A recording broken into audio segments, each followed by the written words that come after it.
Hello, I'm Dr. Patrick McGrath, and welcome to the Get to Know OCD podcast.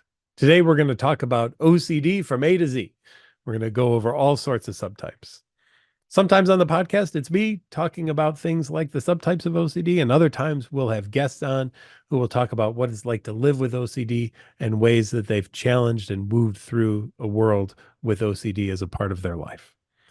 If you're interested in all this great information about OCD, subscribe to the No CD podcast, Get to Know OCD on any major platform that's available. As I said, today we're going to talk about OCD from A to Z. And what does that mean? What are various subtypes of obsessive compulsive disorder? We'll go over some snippets today of what each of them are. And in future podcasts, we'll do more in depth in some of these various ones.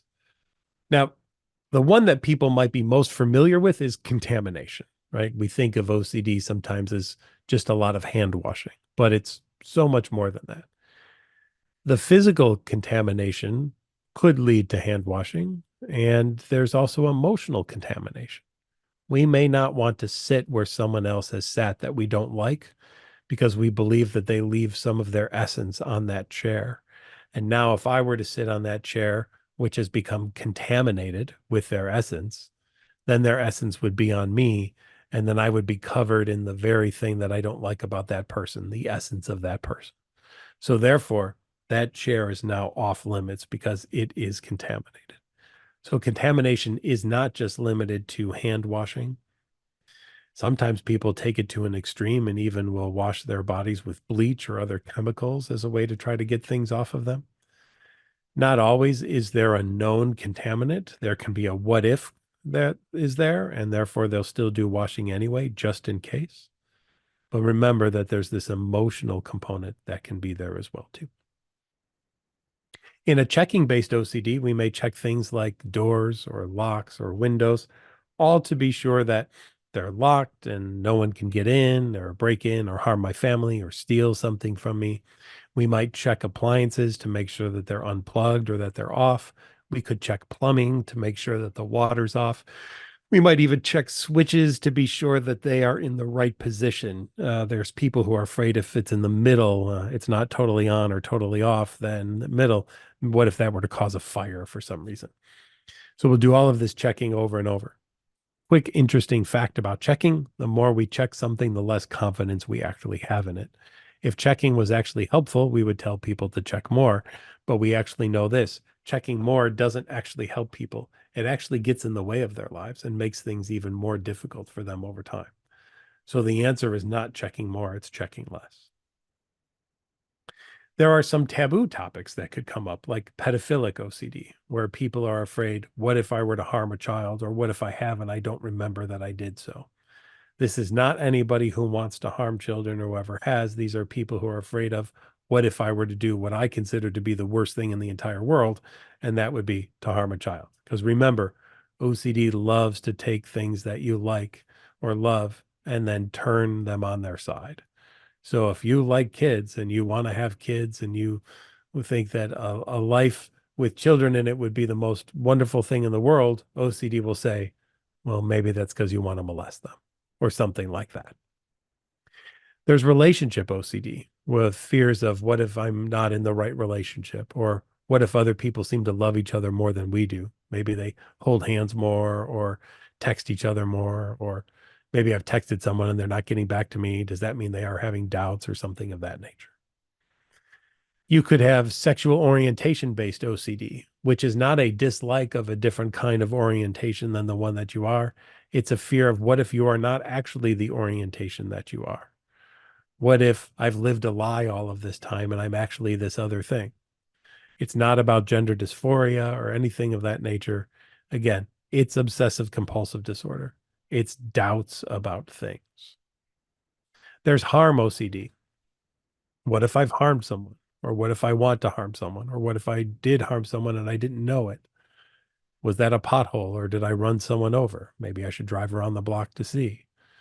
After I get home, I'm going to lay down on the ground and look underneath my car. And that could take me hours to do until I feel very confident that there isn't a dead body that I've been dragging underneath my car.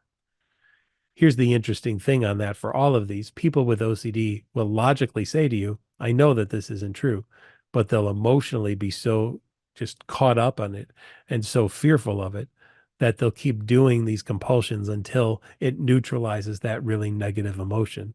And they've done something until it feels just right.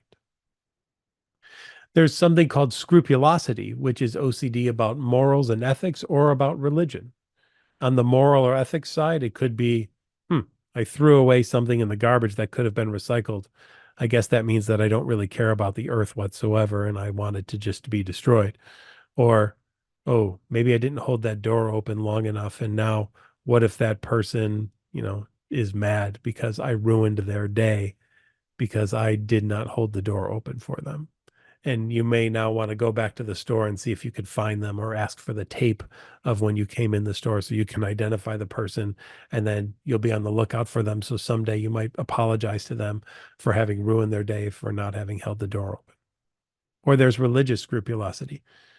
Did I have a blasphemous thought in some way?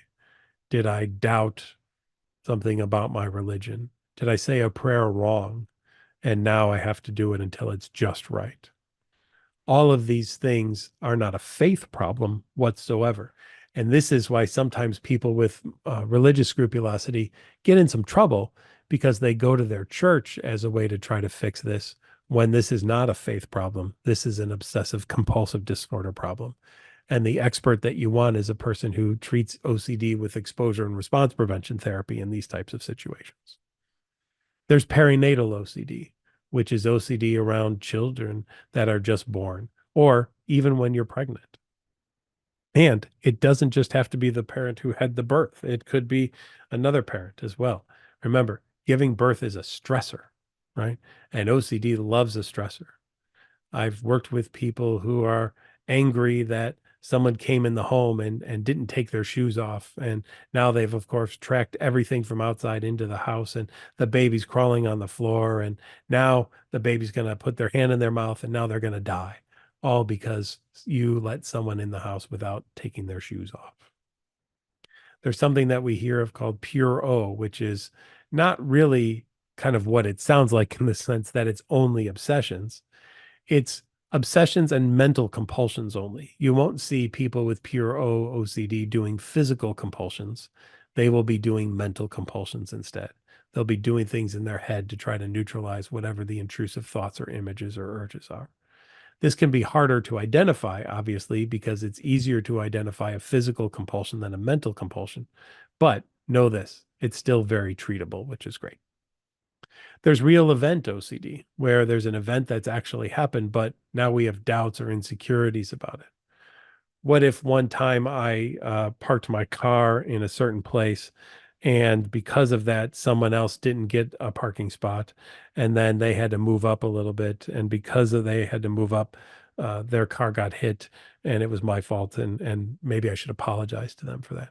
Almost has kind of that moral scrupulous feel to it as well. But people with real event OCD are always wondering about if their memory was correct. And if it isn't, did they actually do something that could have been harmful to others in some way? And what kind of amends do they need to make up for that? Finally, there's perfectionism and symmetry as well, too, that people can experience where they have to do things until they're just right. Sometimes we hear about the just right OCD experience, even. If it's not just right for OCD, it's usually just wrong, is what it is. There's no middle ground in obsessive compulsive disorder. It has to be a certain way. And if it isn't a certain way, it's the wrong way. And that's how OCD functions, right? OCD does not take anything in the middle. It's an all or nothing condition. If your life is being ruled by what if questions, and as an answer to those what if questions, you find yourself repeating behaviors or mental acts over and over again until you've done them until they feel just right, that's a sign that you might have obsessive compulsive disorder, or if you know somebody who's doing this, that they have obsessive compulsive disorder.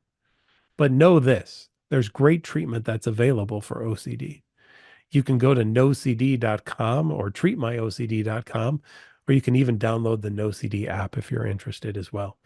And on there, you can hit a button to meet with a therapist, and you'll be connected with our care team, and they'll set up a call with you to chat with you about all the signs and the symptoms, and they'll be able to find a licensed professional in your area to help you with your obsessive compulsive disorder.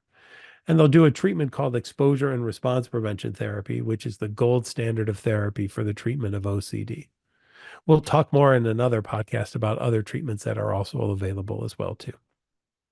Hopefully this information has been helpful to you. And if any of these themes have hit upon something that you think might be going on, again, reach out to us at nocd.com so that we can set up a time with you and do a diagnostic assessment to see if it is OCD that's actually going on in your life.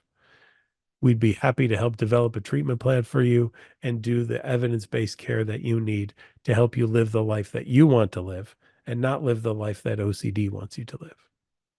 Hopefully this information today has been helpful. If you like it, please subscribe to the Get to Know OCD podcast and also check out the NoCD YouTube channel as well, where on Wednesday nights, I do a live webinar and I answer questions from people all over the world. And we've got all the old episodes there available to you that you can watch too, if you want more information about what obsessive compulsive disorder is and how it affects people in day-to-day life.